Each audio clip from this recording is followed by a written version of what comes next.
뭐 이런 내용으로 대충 말씀을 드리겠습니다. 일단 저는 에너지를 이야기할 때 에너지 이용의 역사에 대해서 좀 말씀을 드립니다. 사실 제가 예전에 뭐 우리가 대학교 다닐 때 인간의 역사가 어떻게 변화되어 왔는가 이런 거 할 때 대부분 뭐 칼 막스, 유물론적으로 이해한다면 뭐 원시 공산제로부터 시작해서 고대 노예제, 중세 봉건제, 뭐 자본주의, 사회주의 뭐 이런 뭐 공산주의까지 이런 이야기를 하는데 또는 뭐 다른 사람들은 다르게 역사를 구획을 하겠죠. 근데 제가 에너지를 공부를 하다 보니까요, 인간의 역사는 인간이 어떤 에너지를 얼마나 쓰느냐로 결정이 되는 것 같아요. 우리가 과거에 많은 뭐 전통사회의 삶에 대해서 이야기하면서 자연 친화적인 삶이라든지 뭐 굉장히 뭐 그들이 먹었던 음식이라든지 이런 것들을 건강식이다 이런 거 막 찾아먹고 이렇게 하는데 근데 그분들 굉장히 수명이 짧았거든요. 그러니까 그 이유 중에 하나가 의료기술이 우리보다 발전하지 못해서 위생 상태가 좋지 않았다는 것도 있고요. 그 다음에 에너지가 우리처럼 이렇게 풍족하게 제공되는 사회가 아니었기 때문에 자신의 육체 노동을 통해서 또는 주인을 위해서 일하는 노예들도 있었고요. 하여튼 그래서 그런 어떤 육체 노동을 굉장히 많이 했기 때문에 그런 것이 이제 인체에 굉장히 많은 부담을 가게 되고 생명을 짧게 만드는 그런 요인이 되었던 것 같아요. 그리고 이 에너지를 이용하는 역사 자체는 굉장히 오랜 기간에 걸쳐서 변화되어 왔기 때문에 인간의 역사라는 게 사실은 근대 이전의 역사는 굉장히 오랜 기간 유지되었거든요. 그래서 뭐 농법이라든지 이런 기술 개발이 있기는 했지만 그런 과정을 통해서 에너지를 이용하는 기술이 조금씩 발전하면서 사실은 지금과 같이 우리 삶이 변화된 것 같아요. 예를 들면 우리가 근대 이전이라고 이야기하는 시대는 사실 지금 우리가 재생 가능 에너지라고 부르는 과거에는 자연 에너지라고 불렀는데 그런 에너지를 주로 사용을 했었죠. 애초의 단계에서는. 인간이 가장 먼저 사용했던 에너지는 자신이 음식물을 통해서 섭취를 한 그런 음식물이 분해되면서 발생한 에너지. 그게 이제 근육에 전달이 되고 그걸 통해서 우리가 노동을 했습니다. 근데 그것만으로는 사실 할 수 있는 일이 굉장히 작죠. 그래서 이제 우리가 자연 상태의 뭐 태양이라든지 바람이라든지 뭐 이런 것들을 이용을 하게 됩니다. 그리고 불의 비밀을 발견하게 되죠. 뭐 천둥, 번개가 치면서 불이 나고 이렇게 그 속에서 이제 불을 발견하게 되고 불을 사용해서 음식을 익혀 먹게 되면은 뭐 맛이 좋아진다든지 또는 뭐 흙 같은 것도 불에 구워지니까 더 단단해지고 그래서 그걸로 뭐 도기 같은 걸 굽기도 하고 기와를 굽기도 하고 뭐 벽돌을 굽기도 하고 뭐 이렇게 되는 거예요. 그리고 짐승들로부터 자신을 보호할 수도 있고 난방을 통해서 이제 또 굉장히 과거에 그런 불이 없었던 시대보다는 굉장히 삶의 질이 높아지게 되겠죠. 이렇게 쓰지만 이게 이제 여전히 자연 상태이긴 하지만 좀 더 이제는 좀 더 규모를 높여서 쓰게 됩니다. 기기를 제작하거든요. 수차를 제작을 한다든지 범선을 통해서 뭐 바람을 이용해서 좀 더 멀리 간다든지 뭐 이런 방식으로 에너지를 이용을 했었습니다. 근데 이런 상태는 근대 이전이었고요. 우리가 근대 이전과 이후를 나누는 분기점이 되는 사건이 바로 산업혁명이죠. 근데 산업혁명이라고 했을 때 우리가 가장 머리에 빨리 떠오르는 게 뭡니까? 어떤 단어가 가장 많이 떠오르나요? 증기기관이죠.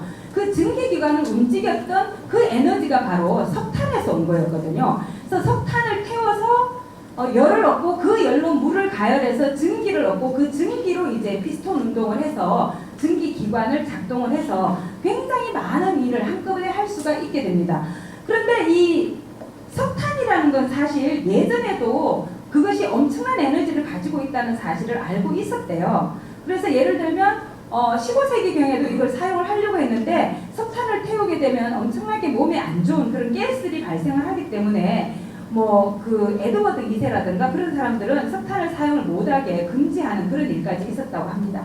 근데 왜 석탄을 사용하게 되었느냐?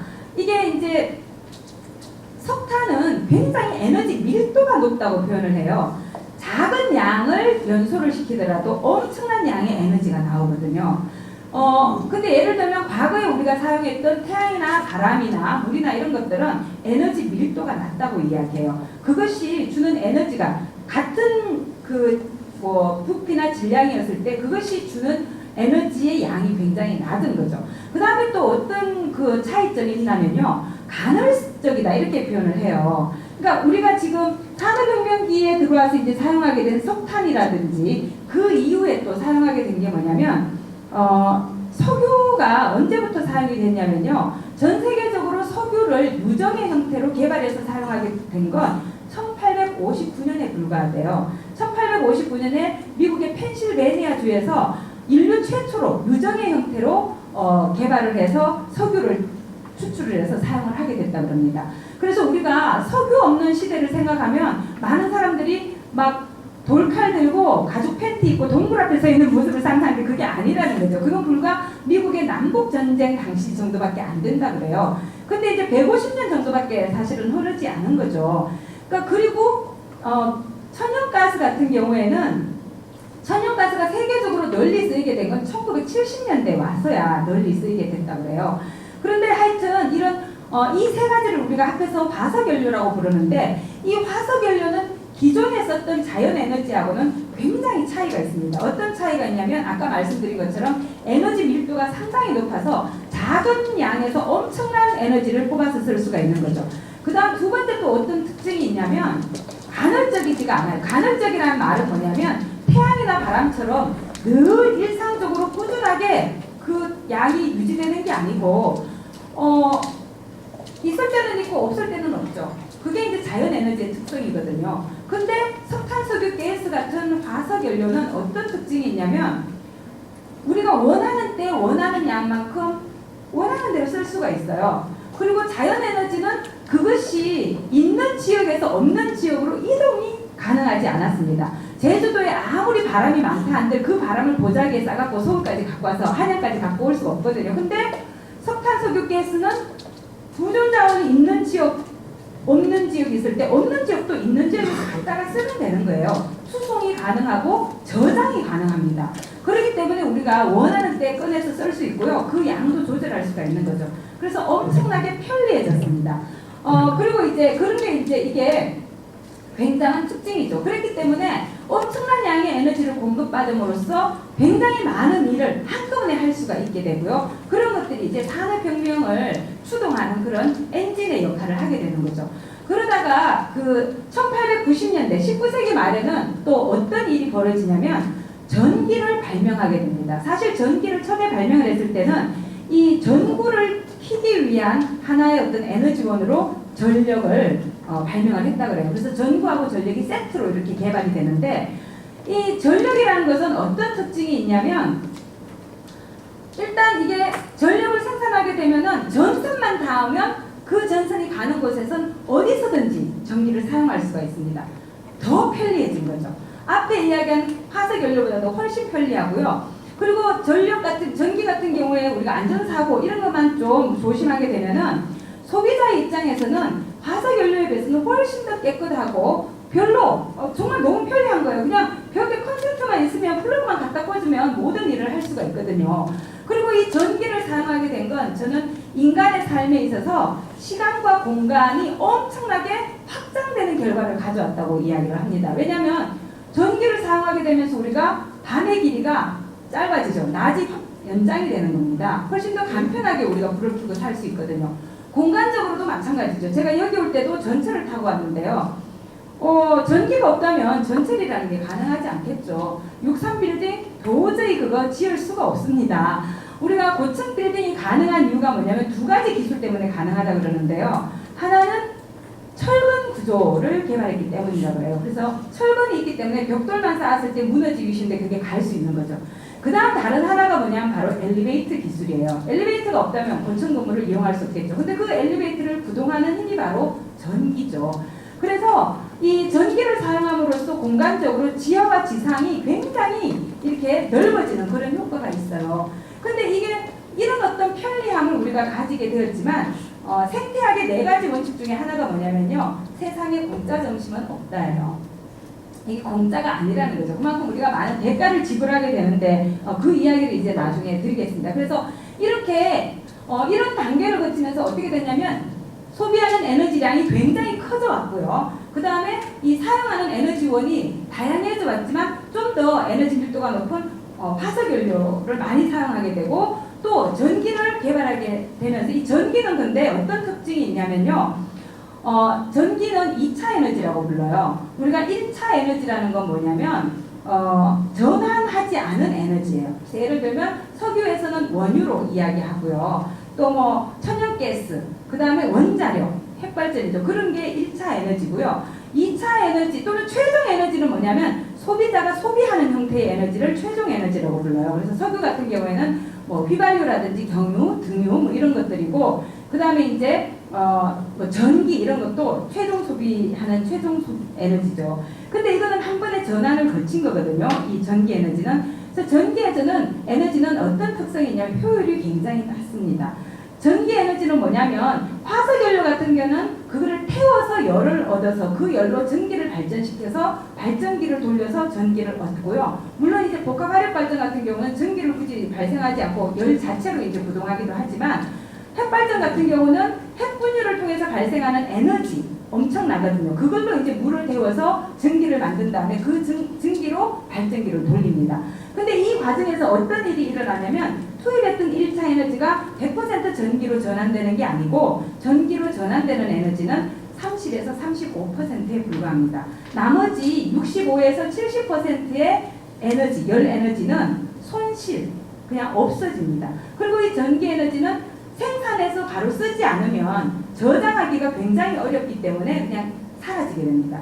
그래서 이게 이제 굉장히 큰 문제가 되는데요. 이걸 이제 나중에 이제 소비량하고 생산량을 맞추기 위한 이런 노력들이 이제 필요하게 되는데, 그런 노력들을 열심히 안 할 때는 어떻게 하느냐, 넉넉하게 생산해서 그냥 쓰고 나머지는 다 버리게 되는 그런 비효율의 문제가 발생하게 됩니다. 그리고 루이스 멈포드라고 굉장히 위대하다 그래야 되나요? 유명하다 그래야 되나? 이 사람은 도시계획가이자 역사학자이자 사회학자이자 뭐 이런 사람이었는데, 이 사람 같은 경우는 이미 1930년대에 뭐를 예언을 했냐면요, 앞으로 다시 우리가 신기술 시대로 갈 거다. 그래서 예전에 생태기술 시대에서 석탄과 석유, 나무나 물로 대변되는 자연에너지죠. 이런 걸 사용하던 시대에서 석탄과 석유를 사용하는 이걸 구기술 시대라고 이 사람이 표현을 했는데, 이런 것은 한계가 있기 때문에 다시 재생 가능 에너지와 전기 합금 기술이 결합된 신기술 시대로 갈 거다, 이렇게 예언을 했어요. 이 사람이 예언을 할 때는 왜 그랬냐면 이런 에너지 이용 방식이 너무나 권위주의적이기 때문에, 또 폭력적이기 때문에 좀 더 민주화된 방식으로 갈 수밖에 없고, 이것이 이제 갖는 어떤 제한, 한계, 고갈의 가능성, 이런 것들 때문에 이걸 이게 아니었는데 이야기를 했었죠. 넘어갈게요. 그리고 과거에는 사실 인간 사회에는 노예가 있었어요. 근데 지금은 과거와 같은 노예가 합법적으로 있는 것이 뭐 거의 없다고 저는 알고 있어요. 동티모르나 중국에 뭐 노예가 있다고 하지만 법적으로 그게 승인이 되는 건 아닌 것 같아요. 그래서 세계적으로 지금 노예가 없어졌는데요. 노예가 없어졌던 이유가 뭘까요? 그 이유가 바로 에너지의 엄청난 이용에 있습니다. 제가 생각할 때는. 왜냐하면 우리가 과거에, 우리가가 아니죠. 제가 과거에 태어났으면 노예로 태어났을지도 모르죠. 저는 사극을 볼 때마다 이 가슴을 쓸어내립니다. 내가 옛날에 저 무수리로 태어났다면 어떻게 할 뻔했나. 또 남한 산성이나 이렇게 산성에 놀러 갈 때도, 야, 내가 옛날에 태어나지 않았기 천만다행이다. 옛날에 태어났으면 이 성곽을 쌓느라고 내가 주먹밥 얼어붙은 거 들고 와갖고 그 무명을 입고 입에서 돌 날랐을 거 아니야. 그랬을 수도 있지 않을까. 그래서 뭐 사극을 보면 내가 왕비가 뭐 이런 생각이 드는 게 아니라 내가 무수리로 막 이런 대장금도 아닌 그런 어떤 부엌대기로 태어나서 어떡할 뻔했나 이런 생각을 하는데, 과거에 노예가 존재했던 이유가 뭐냐면 그 노예주들이 자신들이 생산하는 에너지, 자기 육체를 통해서 또는 아까 빠진 게 있네요. 뭐 자연상태 에너지만이 아니라 또 동물을, 가축을 이용했거든요. 이 가축은 굉장히 대단한 거였어요. 왜 가축이 대단한 거냐면요, 가축은 인간하고 먹이 경쟁을 하지 않습니다. 인간이 안 먹는 부분을 주면 돼요. 근데 인간보다 힘이 엄청나게 셉니다. 효율적이죠. 그래서 예를 들면 말 한 마리는요, 사람 7명이 달라붙어야 말 한 마리가 내는 힘을 낼 수 있다고 해요. 그래서 비경쟁적이죠. 근데 이 동물이 인간의 말을 알아듣긴 하지만 인간만큼 인간의 말을 알아듣지는 못하거든요. 그래서 인간에게는 인간 노예가 가장 좋은 거예요. 그리고 인간 노예도 밥 조금만 먹여놓으면 엄청나게 일 잘하거든요. 말도 잘 알아듣고. 그래서 이제 노예주가 자기의 어떤 노동력만으로는 또는 동물의 힘을 빌려서조차도 해결하기 어려운 그런 일들을, 그리고 그 노예를 통해서 이제 자기의 복리가 증진이 되는 거죠. 바로 그 이유 때문에 이제 노예를 부렸던 거예요. 근데 그 노예가 사라지게 됩니다. 왜? 인간을 직접 쓸 필요가 없죠. 인간 노예가 해줬던 일을 대신할 수 있는 존재가 생겨났기 때문이에요. 제가 예전에 한번 어떤 역사책을 읽었더니 링컨이 정말 박애주의자고 인본주의자였기 때문에 남북전쟁을 일으켜서 노예들을 해방시켰을까? 이런 의문을 제기하더라고요. 그 저자는.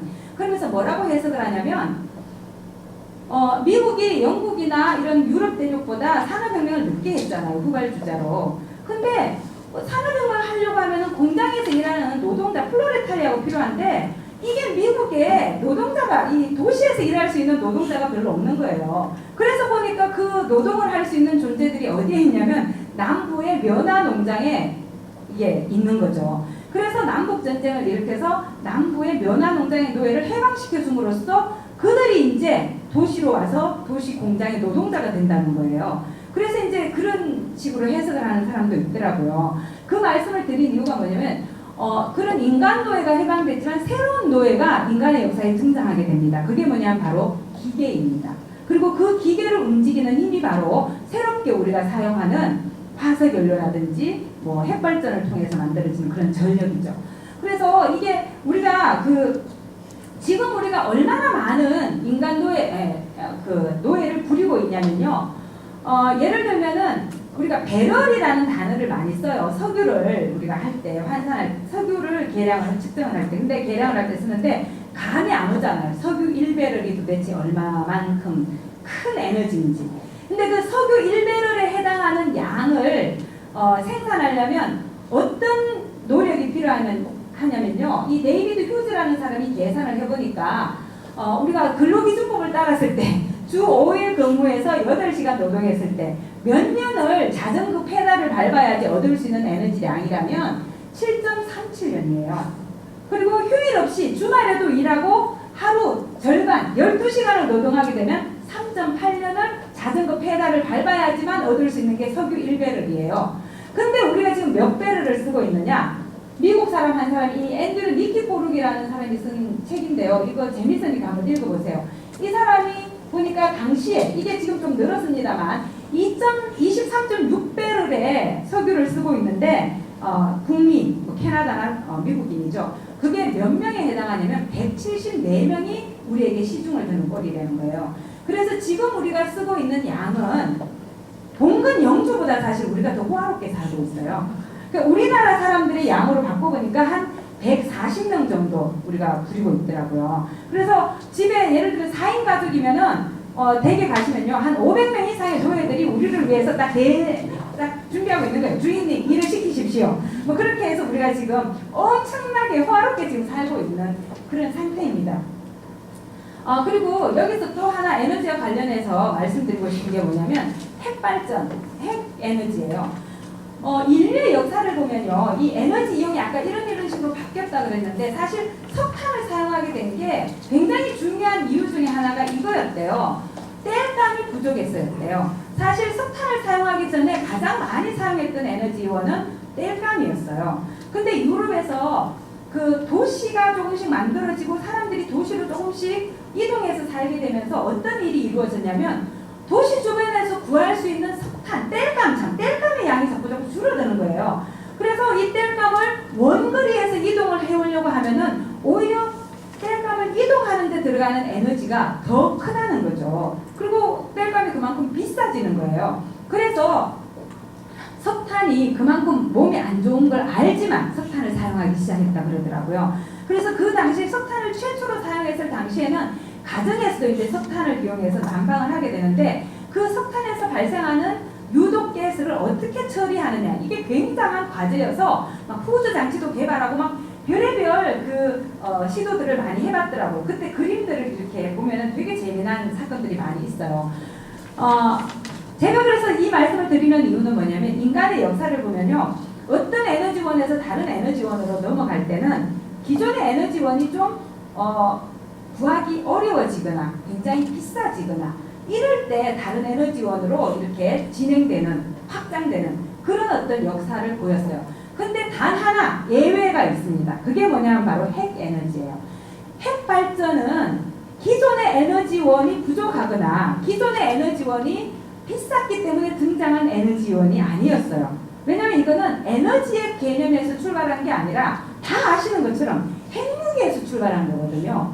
그래서 인간의 역사를, 에너지 이용의 역사를 보면은 굉장히 생경한 스토리를 가지고 있는 거죠. 기존의 에너지원은 아까 말씀드린 그런 여러 가지 이유로 등장했는데 이거는 그런 이유가 아니라는 거예요.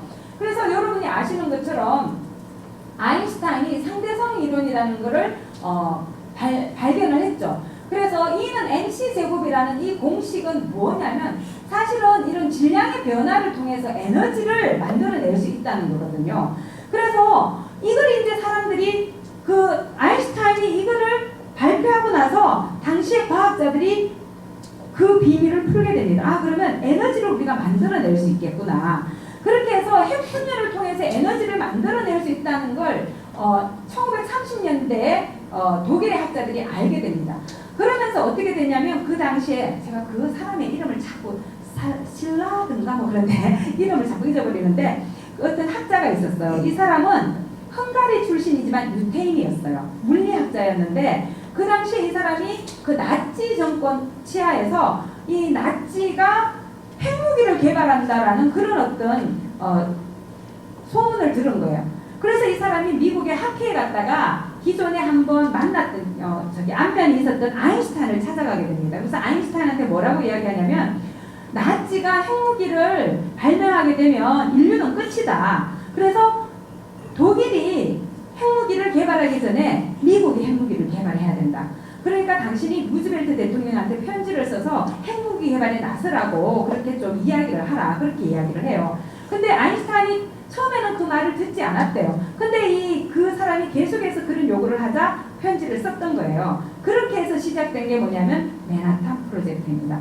그래서 이 맨하탄 프로젝트가 1941년 12월부터 공식으로는 42년이라고 그러는데 사실은 이런 움직임은 41년부터 시작돼서 45년까지 굉장히 점조직의 형태로 이루어졌대요. 그래서 누가 참여하는지 서로가 알 수도 없을 정도였다 그러는데 여하튼 그때 당시 미국만이 아니라 영국도 참여하고 했습니다.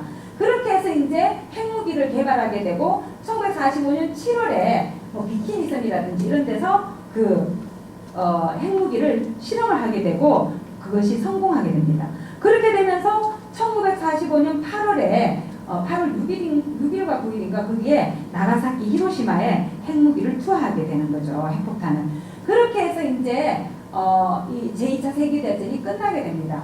근데 어떤 일이 일어났냐면 제2차 세계대전이 끝나고 나니까 사람들이 위기감을 느끼는 거예요. 우리가 일본처럼 핵무기가 없으면 우리도 당할 수 있겠구나. 그래서 핵무기를 개발하는데 나서게 됩니다. 그렇게 해서 어떻게 되냐면 1949년에 구소련이 핵무기 개발에 성공을 하게 됩니다. 그리고 나서 1952년인가에 영국이 핵무기 개발에 또 성공을 하게 됩니다. 그래서 미국이 어떻게 생각하냐면 이러다가는 전 지구에서 국가들이 다 핵무기를 개발했다가는 큰일이 나겠다. 우리가 핵을 통제하는 그런 어떤 권한을 가지고 있어야겠구나. 그렇게 생각을 하고 어떻게 했냐면 이게 굉장히 유명한 선언인데요. 1953년에 당시 대통령이었던 아이젠하워 대통령이 평화를 위한 원자 Atoms for Peace라는 그런 발표를 하게 됩니다. 그래서 우리가 핵무기라는 걸 사용할 게 아니라 핵 분열을 통해서 발생하는 그 엄청난 에너지를 정말 무기가 아니라 에너지로 사용하자 이렇게 이야기를 하는 거죠. 그리고는 어떻게 하냐면 왜냐하면 당시 구소련이 핵무기를 개발한 상태였기 때문에 그때 냉전 상태였잖아요. 그래서 각각 자기들의 우방국을 자기들의 해구산 아래 두면서 통제와 함께 또 그것을 믿기로 해서 자기 통제 안에 자기 엄브렐라 안에 두려고 했습니다. 그리고 또 어떤 다른 상업적 의도도 있었냐면 이 핵무기 개발하는데 지금 우리나라로 치면은 272조 원인가 그 정도가 들었대요. 근데 핵무기라는 건 전쟁을 안 하면 소용이 없잖아요. 그 기술을 쓸 데가 없는 거예요. 그래서 어떻게 하냐면 이것을 핵 발전을 하게 되면은 상업적으로 다른 나라에 이걸 수출하게 되면 그걸로부터 이윤을 얻을 수가 있는 거죠. 그래서 예를 들면 우리나라 같은 경우에는 우리도 핵무기를 가지고 싶다는 욕망이 있었다 그러더라고요. 이승만 대통령 입장에서는. 무궁화꽃이 피었습니다로 얘기되는 박정희도 마찬가지지만 이승만 때도 그랬대요. 근데 미국이 먼저 제안을 해요.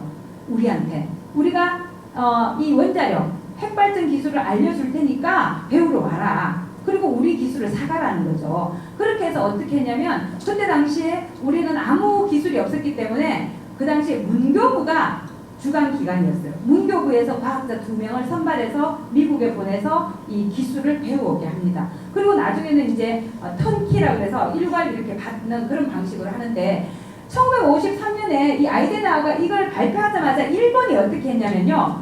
일본이 나카소네라는 사람이 나카소네 야스히로 그 사람이 중심이 돼서 일본 의회에 예산을 신청해요. 우리도 핵에너지 개발을 해야 된다. 우리도 핵에너지를 이용하자. 그래서 그때 2억 3,500만 엔.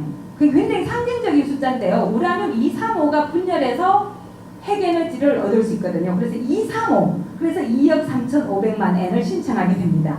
그래서 그 일본은 자기가 스스로 이제 핵에너지 개발에 났습니다. 근데 예전에 2차 세계대전에 관련된 책을 읽어보면요. 일본도 핵무기를 개발을 하고 있었대요. 근데 그게 완성이 안 된 상태에서 원자탄을 핵무기를 맞은 거죠. 그래서 일본은 우리가 생각하면 세계에서 유일하게 필폭된 국가인데 그러면 너무나 큰 두려움 때문에 핵발전 안 해야지 되잖아요. 근데 이게 굉장히 양가적인 존재입니다. 굉장한 두려움의 대상이지만 선망의 대상이기도 해요. 왜냐하면 우리가 핵무기가 없었기 때문에 당했다. 우리가 그게 있다면 당하지 않을 거다. 이런 게 있었기 때문에 그런 개발에 나서게 됩니다. 여하튼 그래서 1954년에 세계 최초의 원자로가 소련에서 만들어져요. 그게 오브닌스크라는 원자로였고요. 56년에 최초로 상업용 원전이에요. 이거는 실험용이었고 이거는 상업용이죠. 상업용은 뭐냐면 전기를 생산해서 판매한다는 거예요. 그게 영국의 콜드홀이라는 원전이었고 그 다음에 미국의 쉬핑포트가 57년에 만들어지면서 IAEA라고 세계 원자력 기구, 국제 원자력 에너지 기구가 만들어집니다. 그래서 이게 이제 중심이 돼서 핵과 관련한 모든 어떤 정보를 통제하게 되는 거죠. 그래서 여기서 말씀드리고 싶은 건 핵 에너지라는 것은 에너지의 필요가 아니라 핵무기 개발의 부산물이었고 그렇기 때문에 이건 쌍생아라는 거죠. 핵무기하고. 그리고 대부분의 국가들이 이 핵발전을 하는 이유가 잠재화된 이유가 뭐냐면 정치 군사적인 의도죠. 핵무기를 가져야겠다. 그런 의도가 이제 작용을 하게 되고 이게 최첨단 과학기술이라는 이미지를 가짐으로써 이걸 가지면은 선진국 반열에 들어갈 수 있다. 이런 또 이미지가 개도국에 전파되기 시작합니다. 그리고 두 번째는 이제 에너지 체제에 대해서 말씀을 드릴 텐데요. 이게 뭐냐면 우리는 흔히 에너지를 이야기할 때 에너지원을 이야기합니다. 아까 말씀드린 것처럼 화석연료, 석탄, 석유, 핵발전, 원자력. 사실 제가 핵발전이라고 말씀드리는 이유가 이게 물리학자들이 그러는데요. 과학적인 용어는 핵발전이라는 거예요. 이게 뉴클리어 에너지거든요. 핵 에너지거든요. 원자가 아니라. 왜냐면 원자 안에 있는 핵이 분열해서 나오는 거기 때문에. 근데 우리가 이 핵 이러면 굉장히 핵무기하고 연동이 되기 때문에 일본에서 이거를 원자력으로 분리해서 이야기하기 시작했고 그걸 우리도 그대로 따른 거예요. 근데 제가 여기서 드리고 싶은 말씀은 뭐냐면 에너지는 개별 에너지원으로 봐서 안 되고 에너지 체제의 관점에서 봐야 된다는 거예요. 이게 무슨 얘기냐면 개별 에너지원을 쓰는 방식이 다릅니다. 무슨 얘기냐면 어떤 사람들은 이렇게 이야기해요. 재생 가능 에너지하고 핵발전이 두 개 다 동시에 확대 가능한 것처럼 이야기해요. 그래서 상호가 보완제인 것처럼 핵발전도 하면서 재생 가능 에너지도 할 수 있다 이렇게 이야기하거든요. 근데 그게 아니라는 거예요. 왜 아니냐면 핵발전으로 인해서 만들어지는 그 여러 가지 인프라하고 재생 가능 에너지가 요구하거나 그것이 필요로 하는 인프라는 굉장히 다릅니다. 그 속성이. 그렇기 때문에 이 두 개는 같이 갈 수가 없어요. 그래서 이거를 경로라는 표현을 쓰기도 합니다. 에어머리 라빈스라는 사람이 있어요. 그분이 이 에너지 패스라는 표현을 처음으로 쓴 분인데 이 패스가 뭐냐면 우리 프로스트라는 사람이 쓴 시가 있잖아요. 가지 않은 길인가? The Road Not Taken이라고. 그래서 이분이 1976년에 쓴 그 에세이 같은 글이 있는데 그게 제목이 The Road Not Taken이에요. 가지 않은 길인데 그게 뭐냐면 하나의 길을 택하면 다른 길을 택할 수 없다는 의미예요. 그러니까 화석연료와 원자력이 주가 되는 에너지 경로를 택하게 되면 재생 가능 에너지 경로는 처음에는 같이 갈 수 있는 것으로 생각하지만 이 두 경로는 굉장히 속성이 다르기 때문에 분기가 되어버려요. 같이 갈 수가 없다는 의미에서 경로라는 말을 쓰는데 이 에너지를 생산하고 유통하고 소비하는 것이 하나의 마음으로 이루어져 있고요. 굉장히 다양한 인프라를 필요로 하고 있고 또 그것이 유지되고 지탱되기 위해서 굉장히 많은 법, 제도 이런 걸 가지고 있고 그 법, 제도, 인프라를 통해서 생계를 이어가는 사람들이 있기 때문에 이게 굉장히 하나의 시스템에서 다른 시스템으로 옮겨가기가 굉장히 어렵습니다.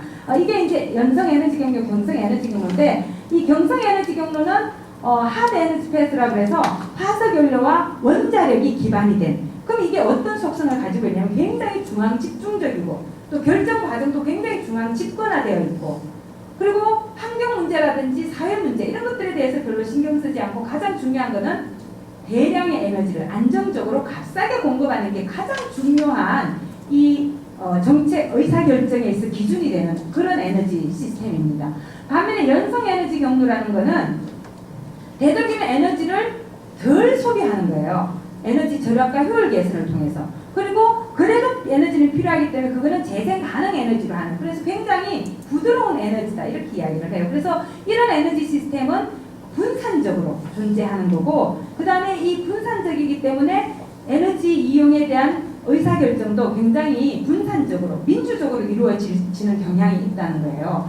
그래서 이거는 뭐라고 이야기할 수 있냐면 에너지 체제도 사회기술 경제 시스템이라고 봐야 됩니다. 이게 뭐냐면 하나의 어떤 기술 체계는 기술 자체만으로 존재하는 게 아니라 사회적인 여러 가지 제도 정책과 결합되어 있다는 거예요. 그래서 여기 이제 아까 말씀드린 건데 특히 이제 전력이 가장 이런 경성이냐 연성이냐를 가장 분명하게 보여주는데요. 아까 말씀드린 것처럼 경성 에너지 체제는 풍부하고 값싼 에너지를 안정적으로 공급하는 게 가장 중요한 목표입니다. 그래서 공급을 어떻게 하면 안정적으로 할 것이냐가 중요하고요. 그래서 규모의 경제를 지향하기 때문에 굉장히 대용량으로 소수의 지역에 발전원을 만들어 놓고 끌어다 쓰는 방식이죠. 그래서 이거는 의사결정 자체도 굉장히 폐쇄적이고 환경 영향을 외부화시키는 경향이 있습니다. 그래서 화석연료와 핵에너지가 주가 되는 그런 에너지 시스템이고 연성체제라는 거는 공급이 아니라 수요에 초점을 맞춥니다. 왜냐하면 우리가 에너지를 필요로 하는 건 에너지 자체를 원하기 때문이 아니거든요. 우리는 뭘 원하냐면요. 에너지가 우리에게 해주는 일을 원합니다. 그걸 뭐라고 표현하냐면 에너지 서비스라고 불러요. 저는 이게 굉장히 중요하다고 생각하는데요. 우리가 에너지 자체에 관심을 가지면 그 에너지를 어떻게 하면 많이 공급할 건가? 그게 논리적인 비결이에요. 근데 우리가 관심을 가져야 되는 건 에너지 자체가 아니라 뭐냐면 에너지가 우리에게 해주는 일, 서비스예요. 그게 뭐냐면 에너지가 우리에게 어떤 일을 해주나요? 지금도 우리가 에너지를 소비하고 있잖아. 조명, 그 다음에 이런 기기의 작동, 냉방, 난방, 그 다음 우리 좀 전에 밥 먹었는데 취사, 그 다음 여기까지 여러분들 아마 뭔가를 타고 오든지 뭐 걸어오시기도 했기 때문에 대부분 타고 오셨을 텐데 이동 또는 짐을 나르는 수송 이런 것들이 또 요새는 통신까지도 에너지가 우리에게 해주는 일이죠. 전기가 없으면 이 통신을 할 수가 없어요. 그래서 이런 걸 우리가 뭐라고 부르냐면 에너지 서비스라고 불러요. 그래서 우리가 관심을 가져야 되는 건 바로 그 에너지 서비스예요. 어떻게 하면 그 에너지 서비스를 같은 서비스를 되도록이면 적은 에너지로 공급할 수 있을까? 그게 관심의 대상이 돼야 되거든요. 그래서 그건 뭐냐면 수요에 관심을 갖는다는 거예요. 어떤 일을 할 때 에너지를 필요로 하느냐. 그래서 그게 굉장히 큰 차이를 낳습니다. 그리고 이런 것들 때문에 이제 연성이라는 건 굉장히 중앙 집중화된 게 아니라 자연 에너지, 이 재생 가능 에너지는 아까 말씀드렸지만 간헐적이면서 분산돼 있거든요. 그래서 분산되고 또 소비지 자체가 또 분산돼 있기도 하죠. 그리고 서비스 중심의 뭐 민주적 친환경성 이런 걸 중요하게 생각하고 의사결정의 민주성 이런 걸 중요한데 바로 효율 향상과 절약, 재생 가능 에너지 기반이에요. 우리가 에너지 소비를 줄인다 그랬을 때 줄이는 방법은 크게 두 가지예요. 이것도 좀 다른 개념인데요. 에너지 절약과 효율 향상 또는 효율 개선 두 가지입니다. 절약과 효율 개선은 어떻게 다르냐면 절약은 서비스의 질이 좀 떨어지는 걸 그냥 받아들이는 거예요. 약간의 불편을 감내하는 게 에너지 절약이에요. 그래서 우리가 계단을 이용한다든지 실내 온도를 좀 여름에는 높이고 겨울에는 좀 낮춘다든지 뭐 이런 걸 우리가 에너지 절약이라고 표현을 해요. 서비스의 질이 좀 떨어지지만 그걸 받아들이는 거죠. 반면에 효율 개선 또는 효율 향상이라고 표현하는 건 뭐냐면 서비스의 질은 그대로 유지하되 투입되는 에너지량을 줄이는 거예요. 그렇기 때문에 예를 들면 우리가 선전할 때 뭐 거꾸로 태우는 보일러 한 번 떼고 뭐 두 번 떼고 뭐 몇 번 떼잖아요. 그런 게 효율 개선이거든요. 실내 온도는 똑같이 유지하지만 예전보다 훨씬 에너지 투입량이 줄어드는 거거든요. 그러니까 그런 또는 엘리베이터를 이용하더라도 모터의 성능을 개선해서 훨씬 에너지 소비를 줄인다든지 효율을 개선해서 1등급 상품들을 만들어낸다든지 뭐 그런 겁니다. 그리고 이게 이제 그림으로 나타내면 이게 대규모의 화력이라든지 댐, 수력이라든지 원자력 이런 걸 만들어서 소비지까지 이렇게 길게 이동시켜서 사용하는 방식이 중앙 집중적인 경성 에너지 체제죠.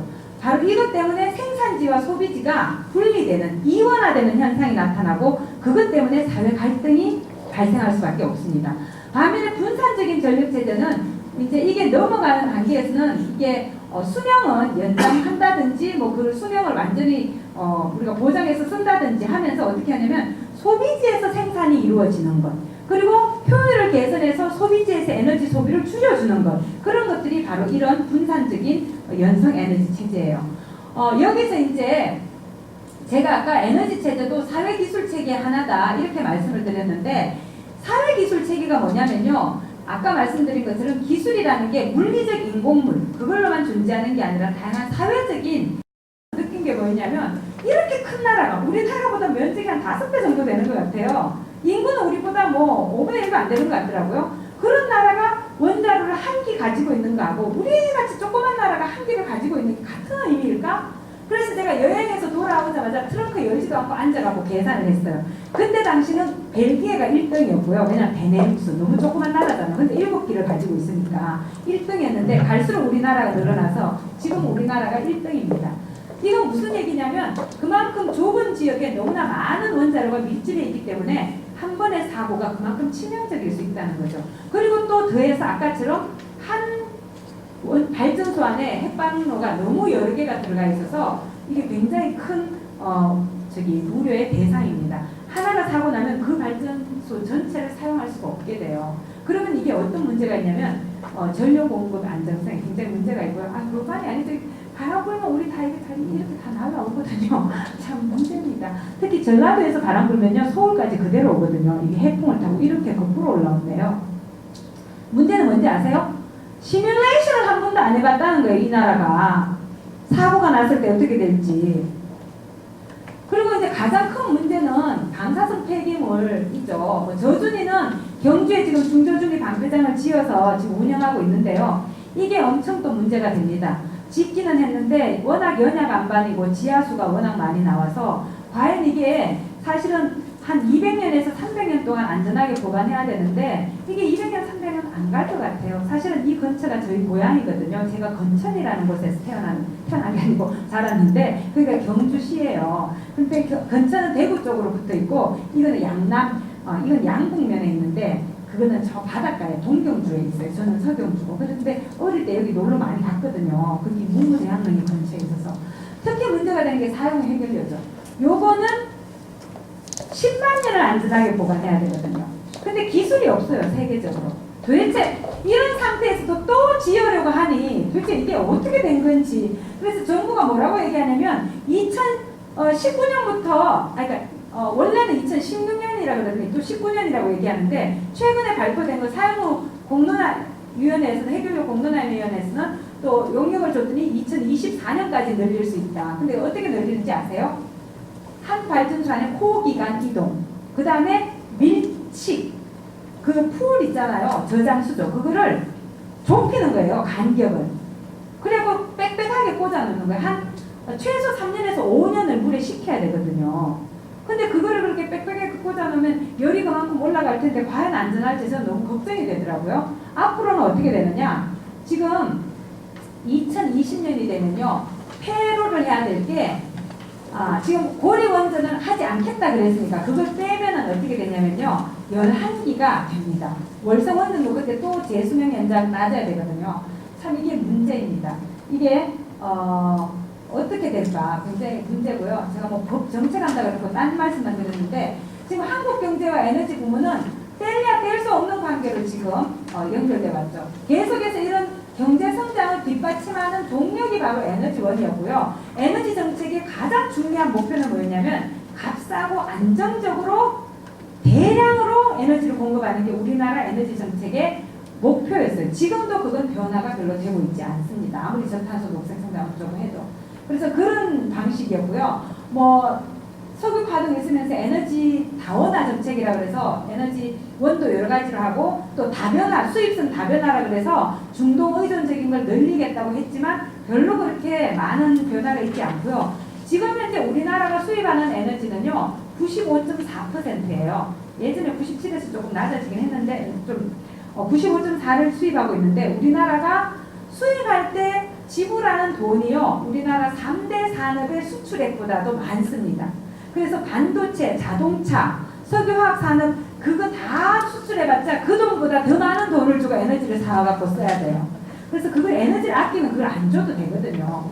그리고 지금 에너지하고 관련해서는 법이 너무너무 많더라고요. 여기 다 쓰느라고 썼는데 이게 지금 에너지가 이용, 소비, 폐기물, 재정, 기금 운영, 전환, 정제, 채굴 뭐 이런 여러 가지가 있는데 특히 이제 악법이라고 많이 얘기되는 게 그거죠. 전후개발 촉진법이죠. 이게 박정희 때 만들어진 건데 아직도 이게 굉장히 엄청나게 사람들에게 부당한 방식으로 작동하고 있어요. 그래서 전기 개발, 전기 사업자가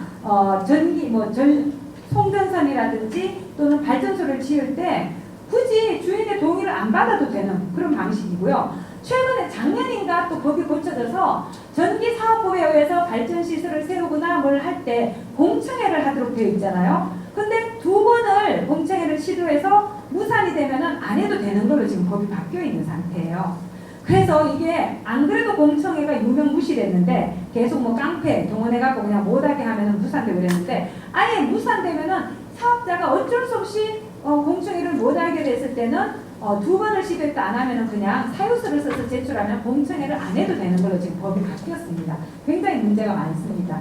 그리고 이제 우리나라에서 에너지는 굉장히 국가적으로 중요하기 때문에 계획을 세워서 지금 공급하는 방식을 택하고 있어요. 안정적인 공급이 우리나라 에너지 정책의 제1원칙이거든요.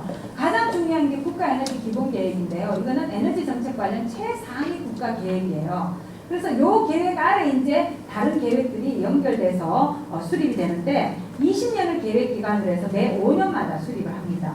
그래서 지금 이렇게 돼 있어요. 국가에너지 기본계획이 있고 그 아래 또 수요와 관리와 관련된 요거밖에 없어요. 에너지 이용 한계와 기본계획 다 공급이에요. 이런 여러 가지 계획들이 있습니다. 그리고 그 계획들이 이제 각각의 법에 의해서 규정이 되어 있어요. 그리고 이제 이게 국가에너지기본법은 저탄소 녹색성장기본법 41조에 의해서 이걸 세우도록 되어 있고요.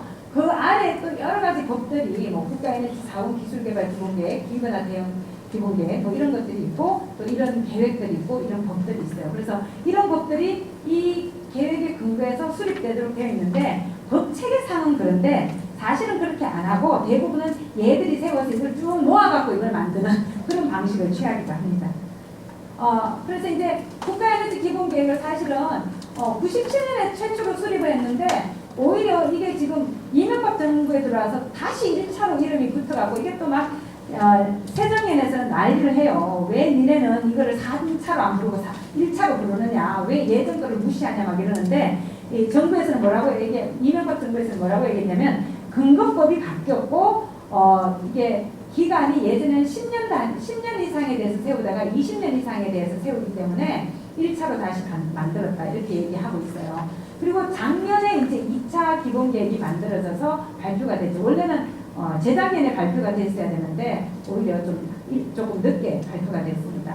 근데 이제 이 좀 그전에 비해서 차이가 있는 거는 과거에는 정부가 다 만들어 놓고 나서 공청회에서 시민사회의견 수렴하는데 이때부터는 민간 합동 워킹 그룹이라고 해서 시민단체 사람들을 포함을 시켰어요. 근데 그게 빗졸 개살구예요. 대부분 뭐 10몇 명씩 한 분과가 만들어져요.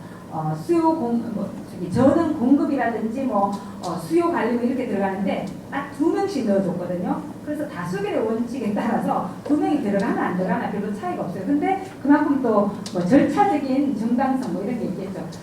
저탄소 색성장 기본법에서 규정하는 국기본, 사실은 애기본, 에너지 기본 계획이요. 그거에 들어가야 되는 내용들이 이런 게 있습니다. 이거는 넘어갈게요. 근데 지금 1차하고 2차는 아까 말씀드린 것처럼 이제 이런 각각의 이런 그 목표들이 있었는데요. 2차에서는 말은 그렇게 해요. 수요관리 중심으로 전환해야 된다. 분산형 발전 시스템을 구축해야 된다. 환경보호 에너지 안전 강화해야 된다. 그래서 온실가스 20% 줄여야 된다. 이렇게 이야기하는데 내용적으로는 이걸 뒷받침해 주는 게 많이 부실합니다.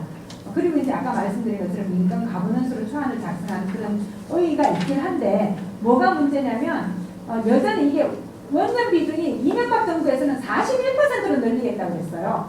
근데 후쿠시마 때문에 이제 29%로 줄이긴 했는데 이게 29%가 되려면 지금 계획되어 있는 거에다가 5개에서 7개를 더 추가해야지만 이게 가능합니다. 그런 거고요. 전력수급 기본계획이라는 것도 있어요. 이거는 이제 전력을 안정적으로 공급해야 된다는 걸 충족시키기 위해서 2년 단위로 이걸 작성을 합니다. 그래서 이거 뭐 지경부 장관이어야 되는데 오래돼서 그러네요. 지금 산업통상자원부 장관이죠. 이렇게 해요. 지금 현재 발전설비 규모와 발전 구성이 있는데 이걸 두고 앞으로 어떻게 될 건가를 수요를 전망해요. 그래서 이렇게 늘어날 거다. 이렇게 늘어나지만 이거 너무 많이 늘어나니까 목표를 세워요. 한 15% 줄이겠다. 목표 수요 세우고 그거를 달성하기 위해서 발전 시설을 얼마나 늘려야 되느냐. 그렇게 해서 더 발전 시설을 늘리는 설비 예비율을 얼마로 해서 발전 시설을 얼마나 늘릴 거냐. 그 계획이 전력수급 기본 계획이에요. 그래서 이게 계속해서 보면은 발전 시설이 늘어나는 방향으로 이게 세워집니다. 이유는 막 전망을 해요. GDP 증가율, 인구 증가율, 그다음에 제조업의 비중 이런 걸 막 예상을 한 다음에 에너지 수요는 늘어날 거야. 특히 전력 수요는 엄청 늘어날 거야. 그럼 그 전력 수요를 뭘로 감당하지? 원자력 발전소 몇 개 더 짓고, 석탄 화력 발전 몇 개 더 짓고, LNG 몇 개 더 짓고, 그렇게 해서 안정적으로 가야 된다. 그래야지 경제가 그대로 잘 작동한다. 이런 방식으로 되어 있어요. 그래서 이게 어떤 문제가 있냐면 여전히 안정적인 전력 수급을 최우선 과제로 하면서 어떻게 하냐면 구시대 패러다임을 답습하는 거죠. 지금은 에너지를 더 많이 생산할 수 없어서 생산을 안 해야 되는 시대가 아니고요. 핵발전이 너무나 위험하고 기후변화라는 그런 문제가 있기 때문에 우리가 쓰고 싶은 만큼 쓸 수 없는 시대거든요. 줄여야 된다는 게 당위예요. 그러면 오히려 언제까지 얼마로 줄여야 된다는 걸 먼저 찍고 규범적인 목표를 찍고 지금부터 그렇게 가기 위해서는 뭐를 얼마나 아껴서 어떤 방식의 기술을 개발해서 그리로 갈 거냐 이걸 고민해야 되거든요. 그걸 뭐라고 표현하냐면 후방 예측이라고 그래요. 백캐스팅. 가야 될 지점을 먼저 찍고 거기에서 지금을 보는 거예요. 그래서 우리가 지금 단계에서 그 길로 가기 위해서는 뭐를 어떻게 변화시켜야 될까? 이걸 해야 되는데 우리나라는 여전히 전방 예측, 포아캐스팅이에요. 전망을 먼저 하고 그거다 충족하려면 뭐를 얼마나 공급해야 될까? 이게 구시대 패러다임이거든요. 이걸 여전히 답습하고 있어요. 이런 기후변화 시대에, 이런 에너지 위기 시대에.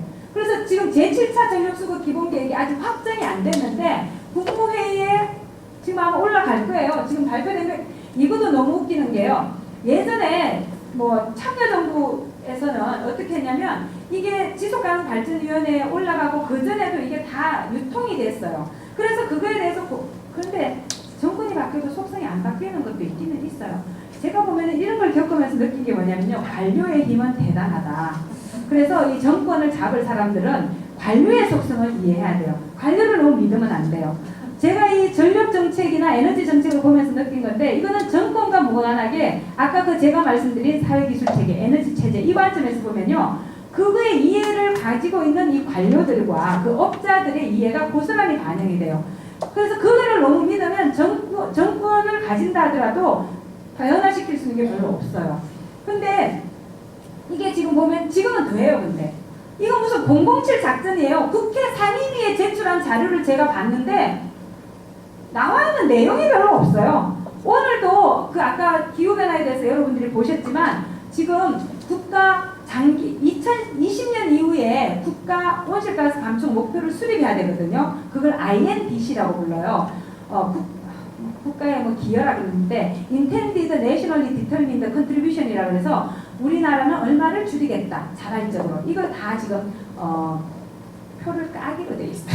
그렇게 하고 있는데 우리나라가 지금 최근에 시나리오 4개를 발표한 게 너무 이게 경상도 말로 하면은 나무사시론 그런 걸 발표를 했어요. 너무 창피한 걸 발표해갖고 지금 난리가 났어요. 시민사회에서 문제가 있다라고 막 그 비판을 했지만 그런 거는 사실 넘어갈 수 있었겠죠, 이 정부가. 근데 뭐를 못 이겼느냐? 미국도 압력을 가하고 프랑스도 압력을 가하고 막 이러니까 지금 오늘 그걸 약간 강화시킨 안을 지금 발표를 한다고 몇 명 오라 그랬는데 저보고도 오라 그랬는데 여기 온다고 제가 못 갔어요. 근데 제가 그걸 보고 느낀 건 이거는 공론화의 대상이 돼야 되는 거지. 007 작전 하듯이 소수의 사람한테만 보여주고 국무회의에 올려가고 국가의 목표를 정한다? 세상에 그런 게 어딨어요. 이거는 정말 밥상머리에서 우리가 계속 얘기해야 되거든요, 국민들이. 그래서 그걸 통해서 일상생활에서 우리가 얼마를 줄여야 되는지 이게 왜 중요한지 이거를 이야기하면서 국가 감축 목표를 어떻게 세워야 될 건가 이거를 얘기해야 되는데 완전히 이거는 무슨 비밀 작전, 007 작전 하듯이 하고 있어요. 이게 지금 뭐냐면 여전히 마찬가지예요. 계속 늘어날 거다. 그래서 설비 최대 전력이 이렇게 늘어날 거니까 이게 뭐냐면 예비율 그거보다는 좀 더 많이 지어놔야 된다는 거예요. 왜냐하면 안 그러면 정전되니까. 그렇게 하는데 예비율을 얼마나 많이 높여놔요? 22%를 기준으로 해요. 그 얘기는 뭐냐면요. 그만큼 안 쓰면 다 버리는 전기예요. 22%더 지어놓고. 이해가 안 돼요. 그래서 지금 여전히 공급 지향적이고 에너지 소비의 지속적 증가를 전제를 하고 있어요. 현재로서 아까 보여드린 것처럼 주요 선진국에 비해서 에너지나 전력이 과다하게 소비되고 있는데 계속 이렇게 늘어나도 되나? 효율 개선 목표, 재생 가능 에너지 확대는 너무너무 위협하고요. 너무나 많은 이런 핵발전에 너무 의존하고 있는 이런 문제. 그래서 우리나라는 세대간 형평성은 전혀 고려도 안 하고 있습니다. 그래서 제가 여기서 이제 시간이 너무 많이 돼서 빨리 얘기할게요. 이 지금 우리의 시대를 에너지 전환 시대라고 저는 표현하는데요. 왜 에너지 전환 시대인가? 아까 앞에서 잠깐 말씀드렸는데 세상에 공짜가 없다고 그랬잖아요. 에너지 소비는요. 어떤 에너지를 쓰든 간에 환경 문제를 이야기합니다. 근데 정도의 차이가 있죠. 그래서 되도록이면 환경 문제를 덜 이야기하는 그런 에너지를 써야 되겠죠. 그리고 환경 문제가 발생하기 때문에 이것은 특별히 더 많은 환경 부담을 강요받은 사람들이 반발할 수밖에 없어요. 그렇기 때문에 사회 갈등의 대상이 되는 거거든요. 그래서 에너지 소비는 이렇게 스모그, 요새 뭐 미세먼지 이거 다 에너지 때문이에요. 특히 도시의 미세먼지는 자동차에서 배출되는 게 70% 이상이고요. 서울은 85%가 대기오염 물질이 자동차에서 나옵니다. 근데 이게 지금 산성비도 다 석탄에서 나오는 황산 이런 것들이에요. 황산, 질산 뭐 이런 것들인데 이산화황을 만들거든요. 그게 습기하고 합해지면 황산, 질산이 돼요. 그다음에 기후변화, 뭐 수질오염, 이거 해양오염 이게 극이잖아요. 태안 앞바다. 아직도 그게 불량식 못하고 있어요. 이게 석탄광, 이게 석탄에서는 중금속이 워낙 많거든요. 불야성을 입는다. 이거 빛공해죠. 그 다음 전자파공해. 이거 뭐 후쿠시마, 방사능오염이죠. 그리고 여기 표현 못한 게 있어요. 열오염입니다. 대규모 화력 발전하고 원자력 핵발전 시설에서는 냉각수로 쓰이고 난 다음에 나오는 게 온배수거든요. 그게 투입됐던 그 물에 비해서 7에서 9도가 높아요. 근데 그게 얼마나 많이 배출이 되냐면요. 원전 한 기당 1초에 몇 톤이 나오냐면 50톤이 나옵니다. 영광원전이 이 온배수 문제가 가장 심각한 곳인데 1초에 몇 톤이 나오냐면요. 300에서 320톤이 나와요. 1초에. 그래서 이게 앞바다가 다 열에 오염돼요. 왜 거기가 특히 문제냐? 서해안은 수심이 얕거든요. 조수간만에 차가 커요. 그래서 썰물로 이렇게 막 밀려나갔을 때는 섞일 물이 없어요. 얕아서. 그러니까 열이 그냥 그대로 하는 거예요. 그래서 예전에는 우리가 칠산어장이라고 해서 어족장이 너무나 풍부했는데 지금은 황폐화돼서 고기가 안 잡혀요. 그래서 그런 문제가 있고요. 기후변화가 제일 문제죠. 지금 지구 평년도가 계속 상승하고 있잖아요. 1880 2000년에서 2012년 사이 0.85도가 올라갔다 그러는데 이게 우리나라가 지금 포함된 데가 이게 보라색에 가깝잖아요. 여기가 더 많이 올라간 거예요. 지금 우리나라는 전 세계 평균에 비해서 2배 정도 더 많이 올라간 상태입니다. 그래서 이게 이제 기후변화가 왜 문제냐면 이거는 지구온난화를 의미하는 거거든요.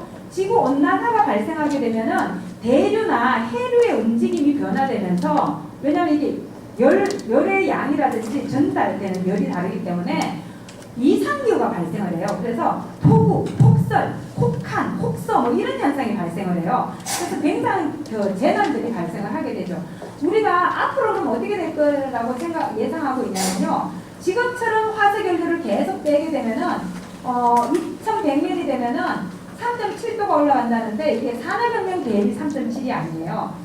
1986년에서 2005년의 평균 대비예요. 그러니까 산업혁명 대비하면은 4도 정도 올라가는데 과학자들이 뭐라고 얘기하냐면 2도 이상 올라가면 힘들다고 얘기해요. 되돌아오기가. 그래서 2도를 영어로 티핑 포인트라고 불러요. 티핑 포인트는 이런 거거든요. 여기 아슬아슬하게 놓여 있어서 뭔가 조금이라도 건드리면 떨어지. 그게 티핑 포인트인데 2도가 그렇다는 거예요. 되돌아올 수가 없어요. 뭐라고 얘기하냐면 2도를 넘어가게 되면 생물 중에 30% 이상이 사라지고 35억 명이 물 부족 현상을 겪을 거다. 이렇게 이야기하고 있어요. 근데 특히 문제가 되는 게 뭐냐면요.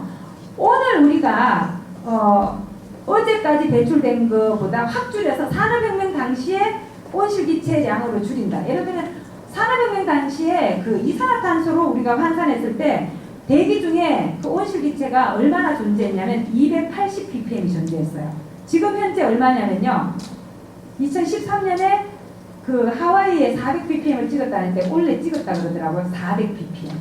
그래서 이게 과거에 제가 초등학교 다닐 때는 이산화탄소의 양이 0.03%였거든요. 지금은 0.04%라고 그래야 맞아요. 근데 그 0.01%의 증가가 지금 이렇게 많은 온도 변화를 가져왔습니다.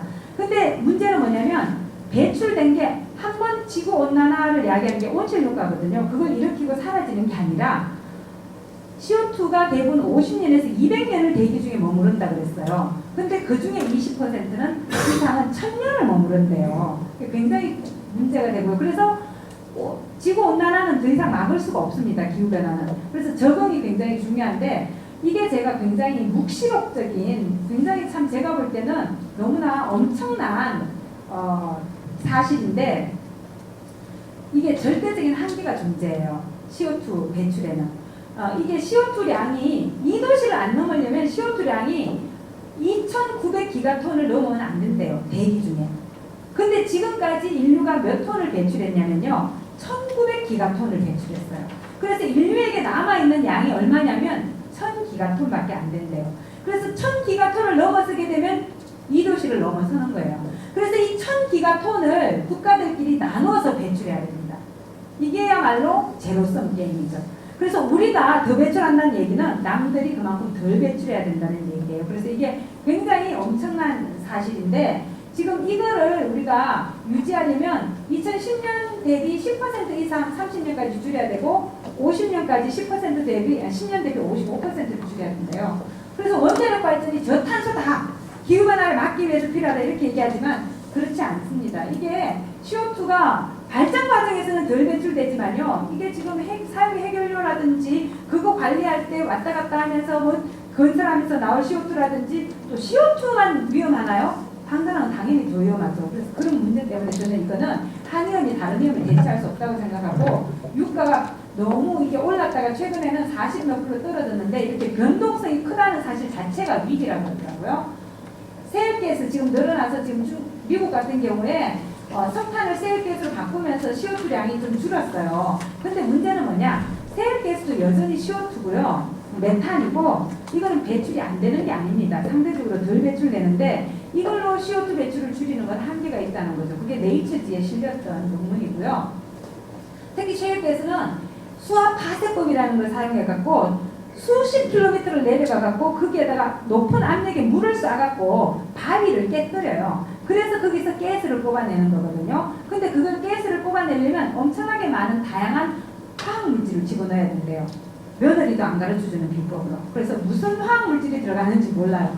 그래서 엄청나게 많은 양의 물이 필요하고 그렇게 물을 같이 포함해서 끓여놨는데 그게 엄청나게 오염된 물이 많이 생겨서 이게 앞으로 문제가 될 것 같고요. 특히 최근에 얘기하는 건 지진 유발 가능성이 너무 높대요. 그러니까 있을 것 같아요. 왜냐하면 수십 킬로를 들어가서 이렇게 지축을 건드리는 그런 효과가 있어서 그 다음 뭐 3.11은 뭐 당연히 말할 것도 없겠죠. 이제까지는 이게 뭐 되게 웃기는 게 이런 거예요. 체르노빌 사고가 났을 때 일본이 뭐라고 광고를 했냐면요. 우리나라 원자로용은 체르노빌하고 달라서 괜찮다. 우리는 안전하다. 근데 일본의 후쿠시마가 났잖아요. 우리나라가 똑같은 얘기를 해요. 우리나라는 일본의 원자로용하고 다르기 때문에 괜찮대요. 이거는 로형의 문제가 아니거든요. 자연재난에 원자로가 그만큼 견딜 수 없는 문제하고요.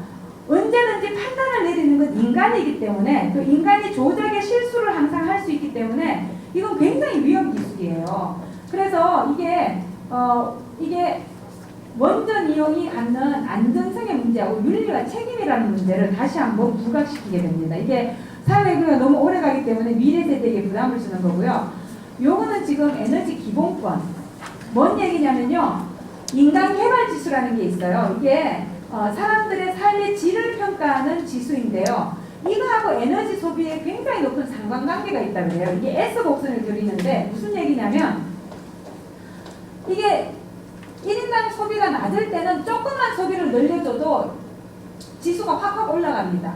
근데 일정 수준을 넘어서게 되면 아무리 소비를 늘려도 인간 개발 지수가 별로 변화가 없어요. 그래서 이 얘기는 뭐냐면 이 수준, 이거는 기술 수준에 따라 다르거든요. 기술이 발전하면은 2,400kg이 아니라 사실은 더 줄어들 수도 있는데 현재의 기술로서는 한 2,400kg 정도를 쓰게 되면은 인간 개발 지수가 8이 넘는다 그래요. 0.8이 삶의 질이 높아지는 거죠. 그러니까 그 이하는 조금이라도 에너지 소비를 늘려주는 게 중요하죠. 사실은 소비가 아니라 에너지 서비스의 소비인데 반면에 이렇게 높은 데서는 더 많이 늘리는 게 생태계와 또 이런 환경 부담만 가기 때문에 더 늘리면 안 되고 줄여야 되는 거죠. 그래서 요 사람들이 갖는 요런 권리를 우리가 에너지 기본권이라고 부르고 요거를 충족시켜주는 정책을 에너지 복지 정책이라고 이야기할 수 있겠죠. 그리고 에너지 책임의 관점에서는 이들은 줄여야 됩니다. 그게 필요하다는 거죠. 그리고 이게 에너지는 사회적 갈등이 너무나 큽니다.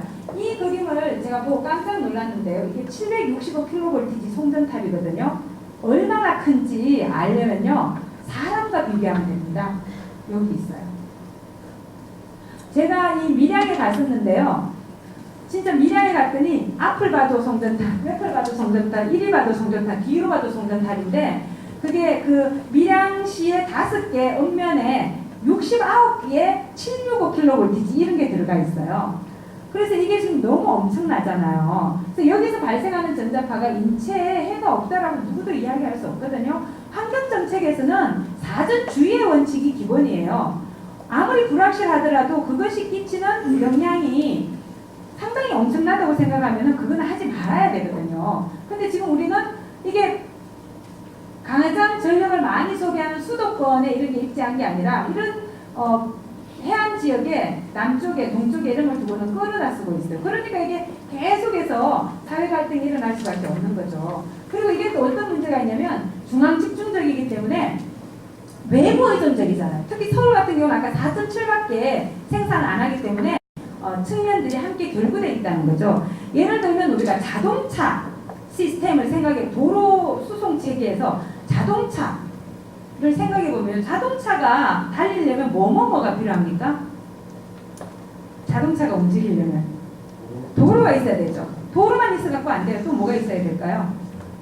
네, 기름도 있어요. 연료도 있어야 되죠. 그럼 연료가 있으려면 정제시설도 정유소도 있어야 되고 그 다음에 주유소도 있어야 되겠죠. 그냥 도로만 닦아놨다가 난리 납니다. 교통사고 나서 난리 나겠죠. 신호등도 있어야 되고요. 또 신호등이 있어도 교통사고가 발생해요. 그래서 뭐가 필요합니까? 보험이 필요하고요. 또 보험이 있는데도 사고를 내요. 그러면 사고 낸 사람들, 여러분들 변호사님 계시지만 법으로 또 제재를 가기도 해야 되겠죠. 뭐 그런 일들도 있고요. 또 그걸 위해서 경찰도 존재하고 뭐 보험사 직원도 존재하고 그 다음에 또 차량이 수명이 한정돼 있고 또 고장도 나기 때문에 정비시설도 필요하고 폐차장도 필요하고 하나 때문에 너무나 많은 이런 설비들과 제도와 또 인력이 필요하거든요. 그런 걸 우리가 사회기술 체계라고 불러요. 그래서 어떤 기술은 기술 그 자체만으로 존재하는 게 아니라 그 기술이 사회적으로 이용이 되려면 이런 하나의 체계의 성격을 가지고 있어요. 근데 이게 왜 중요하냐면요. 한 체계가 만들어지면 그게 체계가 이렇게 경쟁을 할 때는 한 체계가 하나의 어떤 체계로 자리를 굳히기 전까지는 경쟁하는 시스템이 있는데 만약에 하나가 체계를 잡게 되면 어떻게 되냐면 그것이 관성을 가진다고 표현을 해요. 그래서 우리가 기술체계가 관성을 가진다 그러면 기술체계 자체가 뭐 살아있는 생물처럼 관성을 계속 가려는 관성을 가지는 것처럼 생각하는데 그게 아니라 아까 말씀드린 것처럼 제도와 인력이 있기 때문에 이게 변화되지 않거든요. 그 체계로 밥을 먹고 사는 사람이 존재하고요. 하나의 정책과 제도, 법 이런 것들이 만들어지면은 그게 변화되는 데는 너무나 많은 그 절차와 시간이 필요하다는 거죠.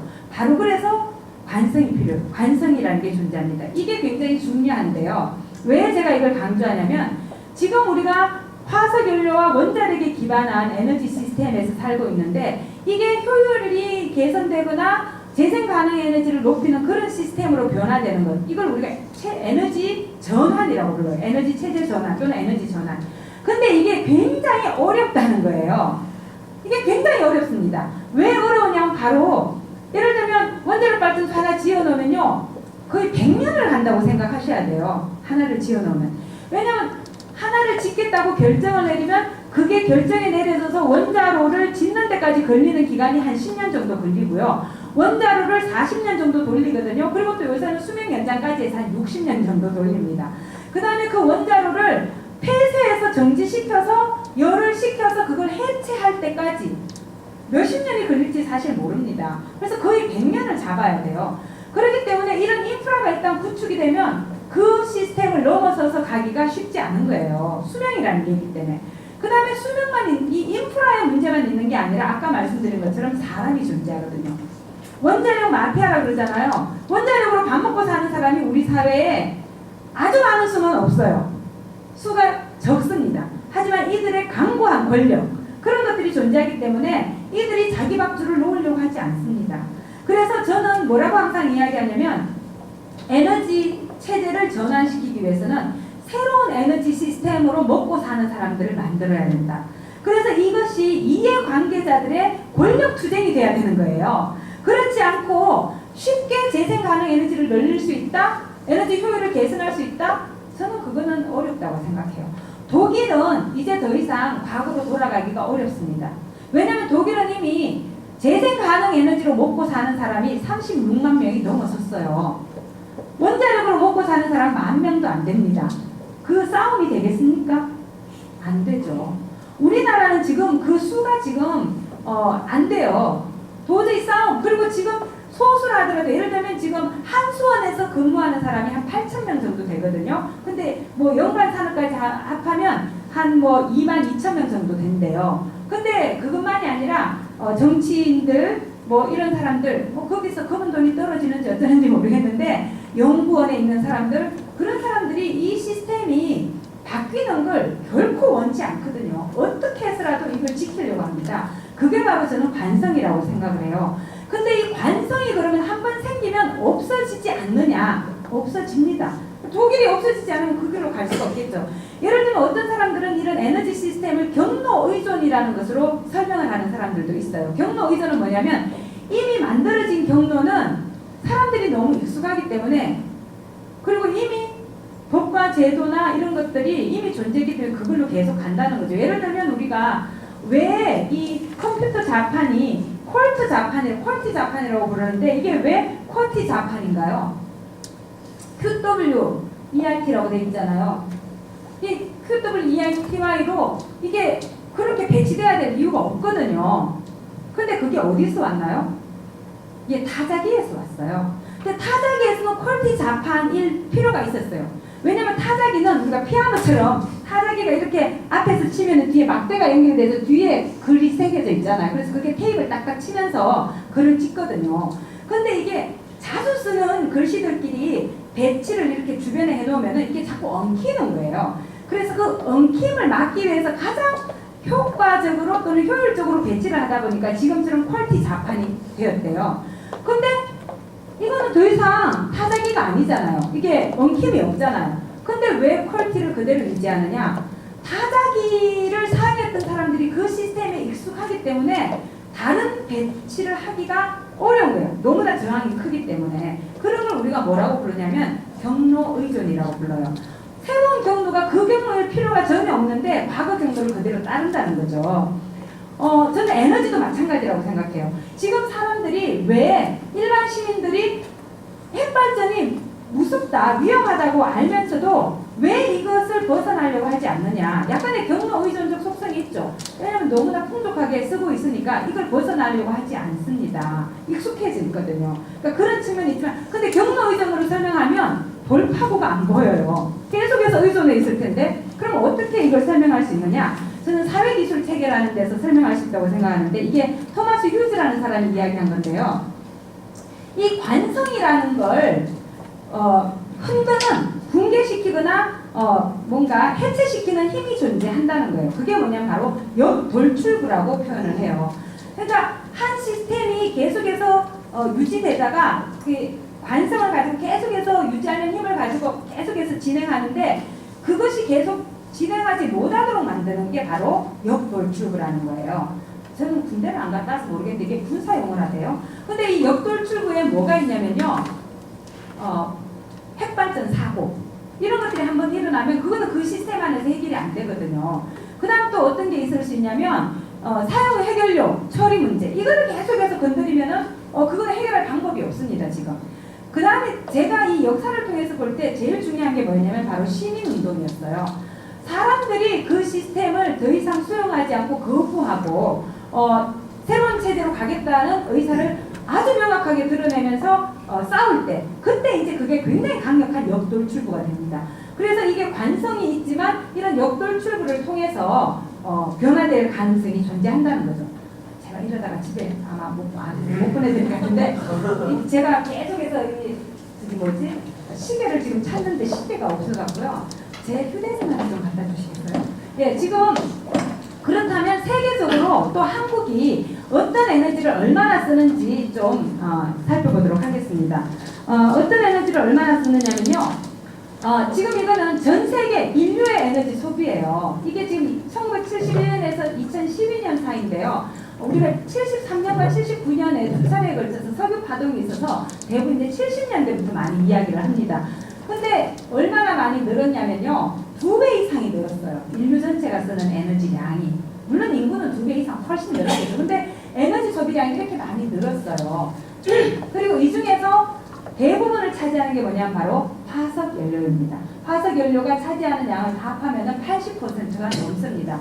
그 중에서도 가장 많은 비중을 차지하는 게 석유이고, 그 다음에 이제 석탄, 천연가스 이런 순서이고요. 원자력 같은 경우는 사실 세계적으로는 5.1%밖에 되지 않습니다.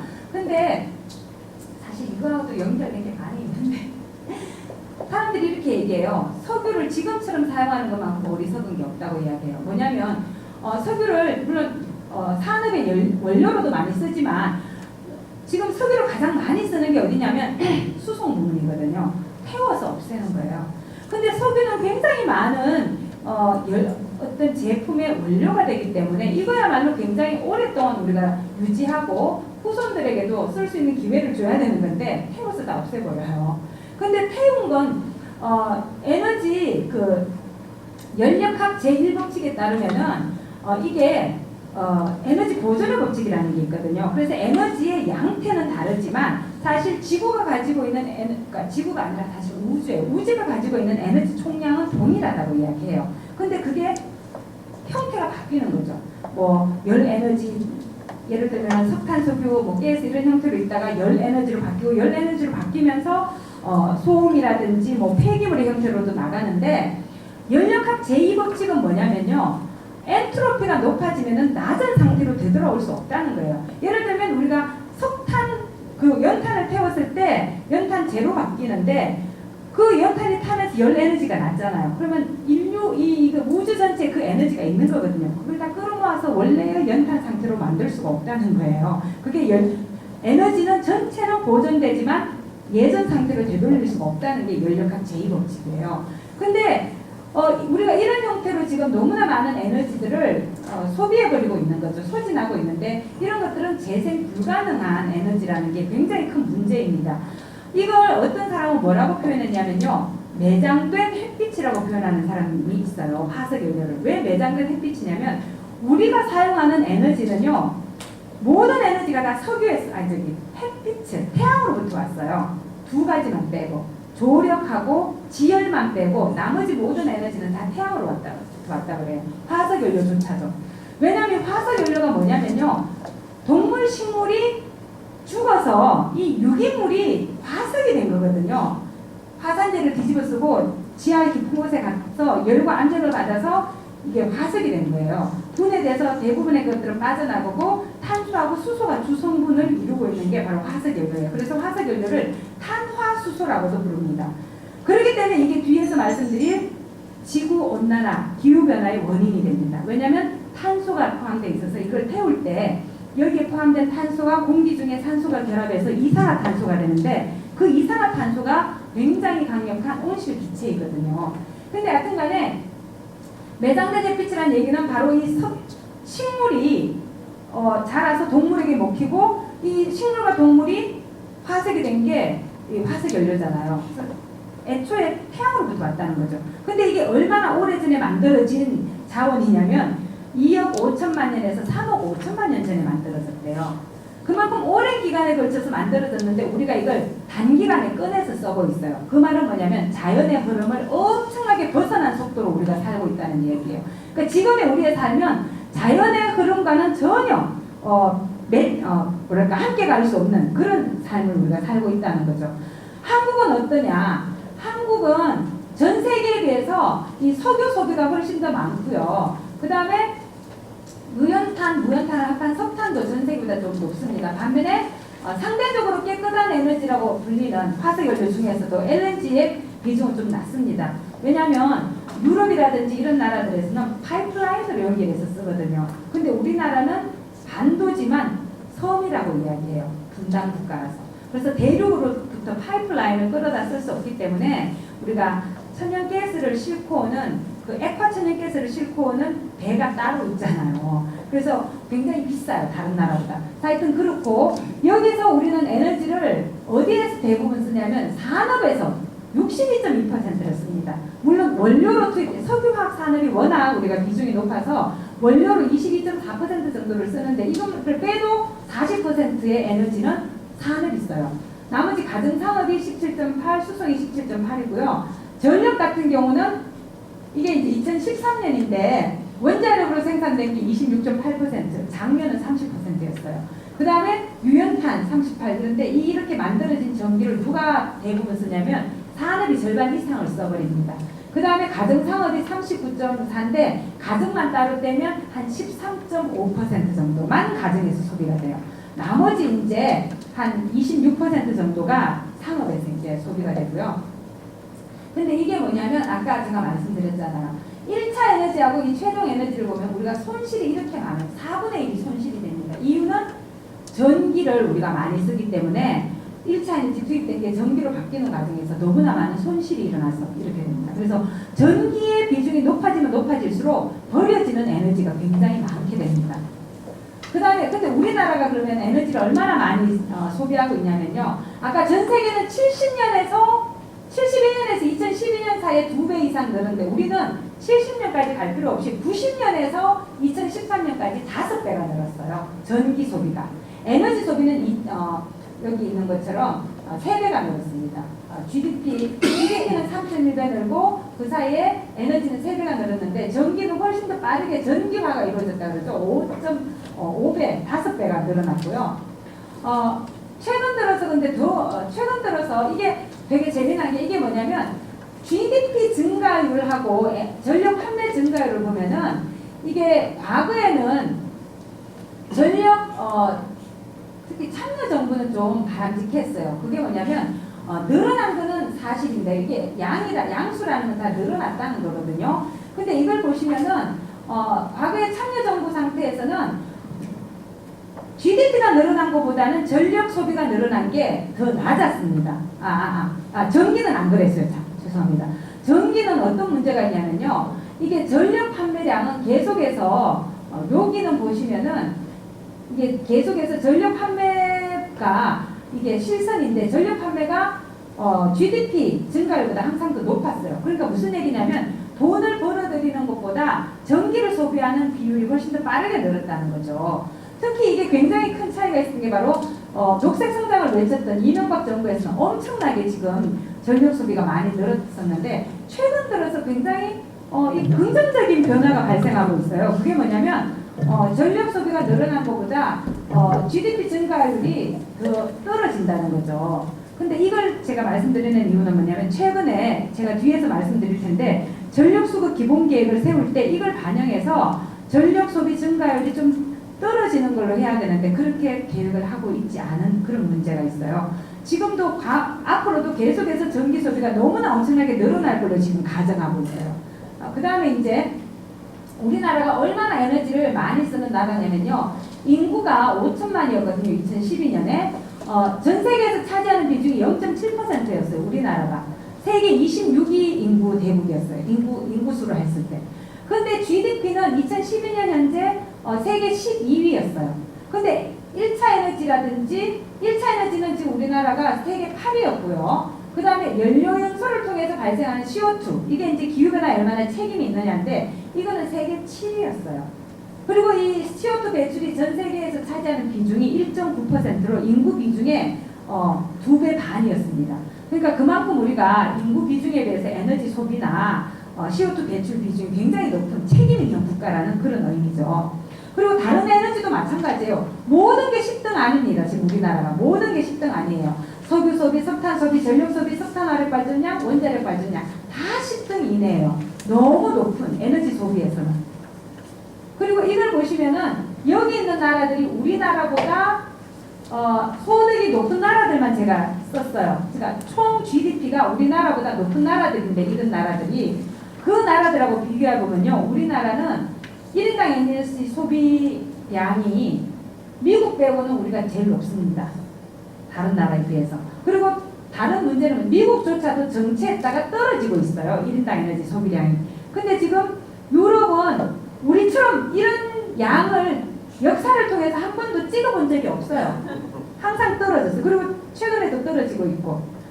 근데 우리는 지금 계속 너무나 가파르게 올라가고 있고 2000년을 지나면서 우리가 거의 다 따라 마셔갖고 2005년 지나면은 우리보다 다 아래로 떨어지고 우리만 올라갔습니다. 러시아는 에너지가 너무나 풍부한 나라죠. 러시아, 미국 같은 나라는. 1인당 전력 소비량 더합니다. 더 가파르게 올라왔어요. 미국조차도 지금 떨어지는 경향을 보여요. 근데 우리나라도 2011년 이후에는 조금 떨어지는 경향을 보이고는 있습니다. 그 다음에 1인당 CO2 배출량도 마찬가지예요. 정치하다 미국조차도 떨어지는데 우리는 가요. 제가 이걸 특히 보여드리는 이유는 뭐냐면요. 우리나라 정부가 지금 전망하는 1인당 그 에너지 소비량을 보면 나중에 미국보다 우리가 많아지게 됩니다. 그럼 미친 거죠. 이 조그만 나라에서. 그래서 근데 우리나라의 그 1인당 에너지 소비량을 보면 OECD 평균보다 높아요. 근데 가정부문은 OECD 평균보다 낮습니다. 주거용은. 산업용이 OECD 평균보다 높아서 평균적으로 1인당 소비가 높은 걸로 이제 나오는 거죠. 근데 국민 소득에 비해서는 가정용조차도 우리가 소득보다는 많이 사용하고 있습니다. 이게 지금 가정용인데 소득에 비해서는 많이 쓰고 있어요. 그래서 아까 뭐 전체 전기가 13.5%만 가정에서 소비돼서 사실 우리나라는 가정용은 누진제이기 때문에 전기 사용량이 굉장히 억제된 측면이 있거든요. 근데 이 정부가 지난주에 전기 요금을 낮춘대요. 한시적으로 3개월 동안만. 그것도 모두에 대해서가 아니라 300kWh에서 400kWh 쓰는 중산층에 대해서는 떠났어요. 제가 볼 때는. 그래서 지금 이건 에너지 원단이라는 건데 이 에너지 원단위는 뭐냐면요. $1000어치를 생산하는데 투입되는 에너지 양이에요. 그렇기 때문에 이 에너지 원단위는 클수록 어떻게 되겠습니까? 안 좋은 거죠. $1000 생산할 때 그만큼 많은 에너지를 투입해야 되니까.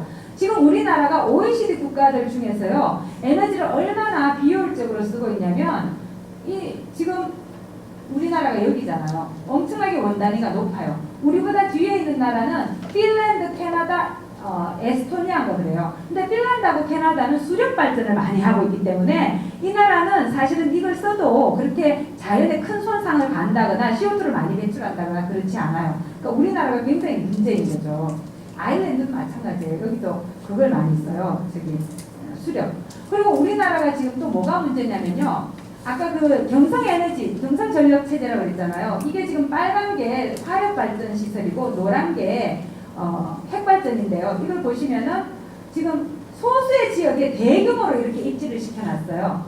그리고 이거를 수도권이 제일 많이 쓰는데 이걸 끌어다 쓰는 거거든요. 뒤에 그림이 나올 텐데 이게 전력 자립도예요. 제가 이 개념도 처음으로 만들어서 썼었는데 이게 지역별로 보시면은 자립도는 뭐냐면 자기가 소비하는 전력을 자기가 얼마나 생산하느냐 그거예요. 그래서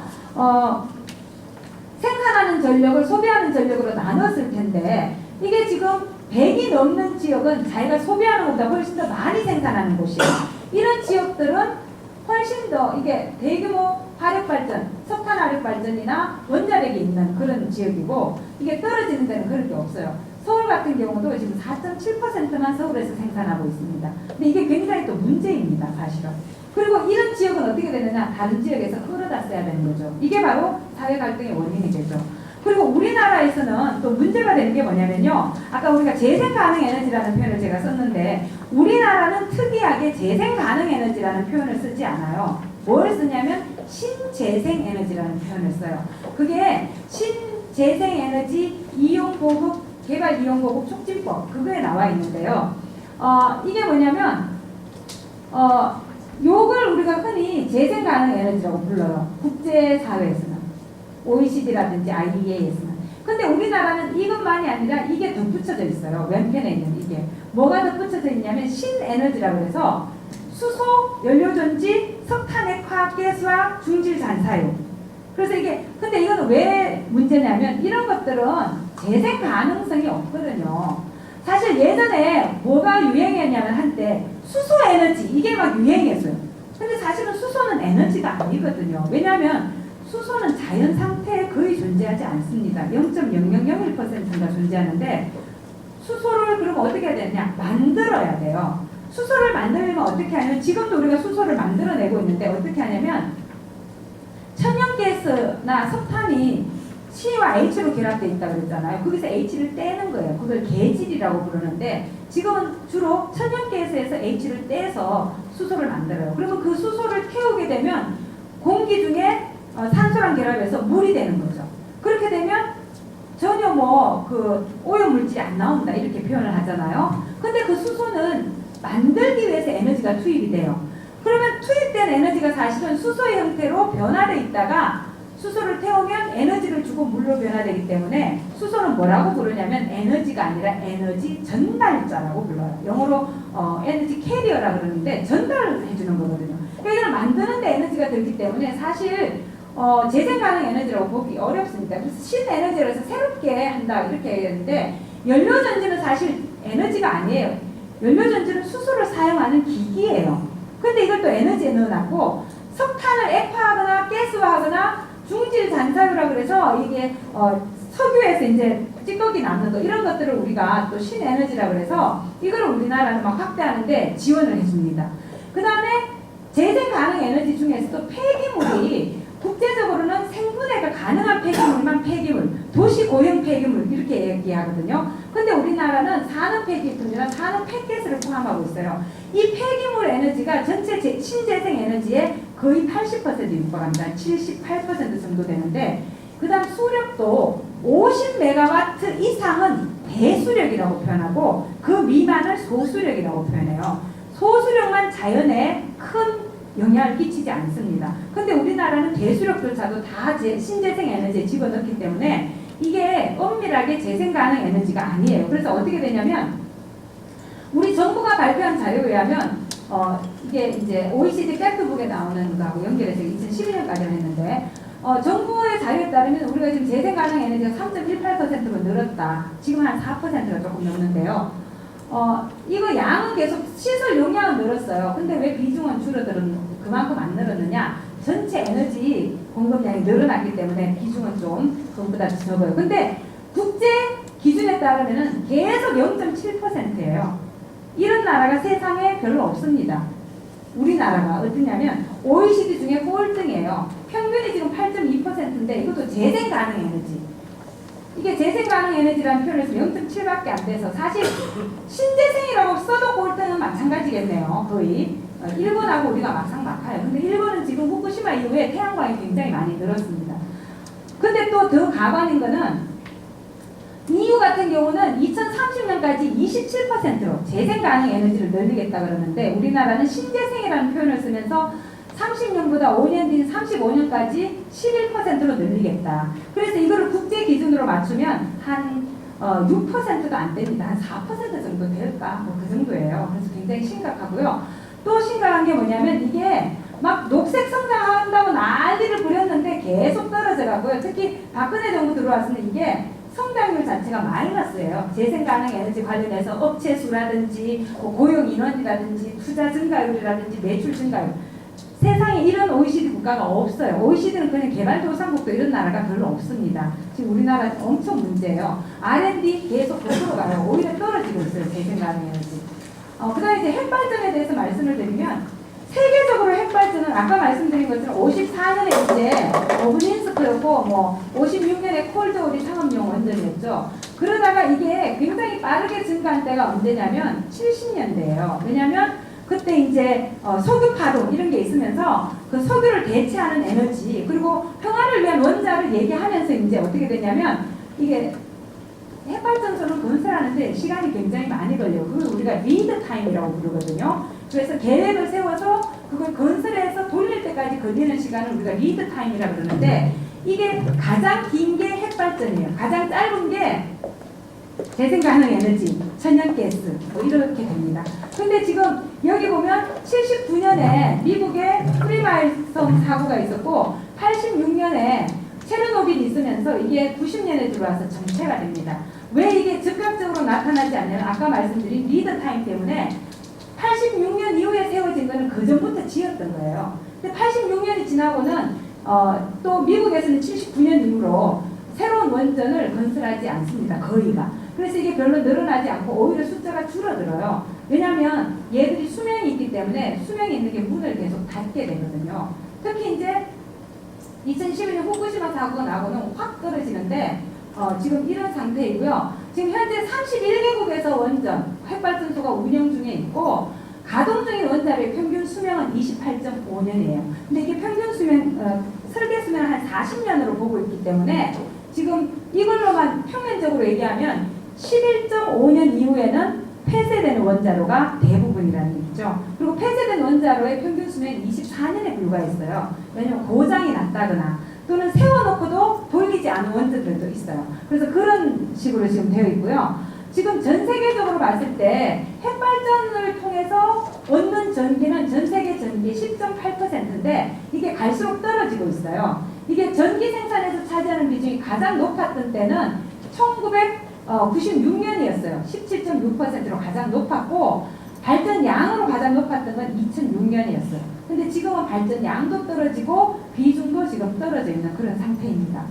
우리나라는 어떠냐? 지금 우리나라 23기 원자로 또는 핵반응로가 운영 중에 있는데요. 아마 7월 말에 신월성 2호기가 가동이 되면 24기가 될 거예요. 그리고 2014년 현재 한 30%를 핵발전으로 전기를 만들어내는데 앞으로 2035년까지 5개에서 7기를 추가하겠다. 이게 예정이에요. 지금 현재도 5기 건설 중이고 6기 준비 중이거든요. 그래서 정부는 뭐라고 얘기했냐면 2035년까지 총 발전 시설의 29%를 핵발전을 하겠다. 이걸 이야기하고 있어요. 그리고 지금 이렇게 많은 발전 핵반응로들이 한 지역에 이렇게 들어가 있는데 이런 나라가 세계에 드뭅니다. 원자로 한 발전소에 원자로를 6기 이상 집어넣는 곳은 곳으로 따졌을 때 전 세계 11곳밖에 없어요. 그런데 우리나라의 4곳은 다 6기 이상입니다. 굉장히 이거 끔찍한 거거든요. 그리고 지금 또 문제는 뭐냐면요. 인구 밀도가 굉장히 높아요. 우리나라는. 그래서 고리원전 주변 지역은 지금 320만 명 이상이 살고 있어요. 30km 이내에. 사실 해운대구가 30km에 들어갑니다. 그래서 부산 사람들이 고리원전 1호기 폐쇄에 굉장히 관심을 갖는 게 그 이유 때문이었는데요. 있는데요. 월성 원전도 100만 명이 넘거든요. 그래서 이런 지금 상태이고요. 우리나라가 세계적인 핵발전 대국인데요. 시설 용량이나 핵 반응로 수 이런 거에서 세계 6위, 건설 중인 핵 반응로 수에서 4위, 핵 발전량 이거는 이제 10대 원전 대국 중에서 이런 건데, 여하튼 이렇게 돼 있고요. 지금 우리나라 핵 밀집도 이게 세계 1위예요.